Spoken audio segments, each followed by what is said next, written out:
ഇന്ന് നമുക്കൊരു മിനിയേച്ചർ ആയിട്ട് ഉണ്ടാക്കാം. മറ്റൊന്നല്ല, ഫ്ലവർ ബൊക്കറ്റാണ്. അപ്പോൾ അത് ഞാൻ ഫ്ലവേഴ്സിന് റെഡ് യെല്ലോ തീമാണ് വിചാരിച്ചിട്ടുണ്ടായിരുന്നത്. പിന്നെ വെറും റെഡ് വെച്ചിട്ടാണ് കേട്ടോ ചെയ്തത്. അപ്പോൾ നിങ്ങൾക്ക് ഇഷ്ടമുള്ള കളർ ഏതാണെന്ന് വെച്ചാൽ എടുക്കാം. പിന്നെ ഇതിന് സിമ്പിളായിട്ട് ഇനി ഫ്ലവർ ബൊക്കറ്റ് ഉണ്ടാക്കാൻ പറ്റുമോ എന്നുള്ളത് തന്നെ സംശയമാണ്. അപ്പോൾ ഞാൻ പറയുന്നതിനേക്കാളും നല്ലത് വീഡിയോ കണ്ട് മനസ്സിലാക്കുന്നതായിരിക്കും. ആദ്യം തന്നെ ഇതേപോലെ പേപ്പർ എടുത്തിട്ട് ഒന്ന് ചെറിയ ചെറിയ പീസാക്കിയിട്ടൊന്ന് കട്ട് ചെയ്തിട്ട് ജസ്റ്റ് ഇതേപോലെ ഒന്ന് ചുറ്റിയിട്ട് അടിഭാഗം ഒന്ന് മടക്കി കൊടുക്കുക. പിന്നെ ഗ്രീൻ കളർ പേപ്പർ എടുത്തിട്ട് ഇതേപോലെ 4 പീസാക്കിയിട്ടൊന്ന് കട്ട് ചെയ്തിട്ട് അത് ഇതേപോലെ ഒന്ന് മടക്കിയിട്ട് നമ്മൾ ഉണ്ടാക്കി വെച്ചിട്ടുള്ള ഫ്ലവർ അതിൻ്റെ ഉള്ളിൽ വെച്ചിട്ട് ഇതേപോലെ ഒന്ന് മടക്കി കൊടുക്കുക. അപ്പോൾ ഫുള്ളും ഇതേപോലെ ഒന്ന് ചെയ്തെടുത്തിട്ടുണ്ട്.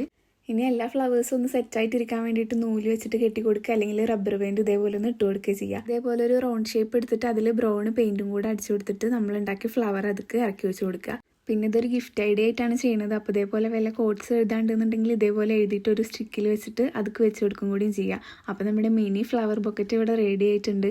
മിനി ആയതുകൊണ്ട് തന്നെ കാണാൻ നല്ല ക്യൂട്ടായിട്ടുണ്ട് കേട്ടോ. അപ്പോൾ ഇന്നും പറയണ പോലെ വീഡിയോ ഇഷ്ടപ്പെട്ട ലൈക്കും ഷെയറും കമൻറ്റും സബ്സ്ക്രൈബും ഒന്നും മറക്കണ്ട.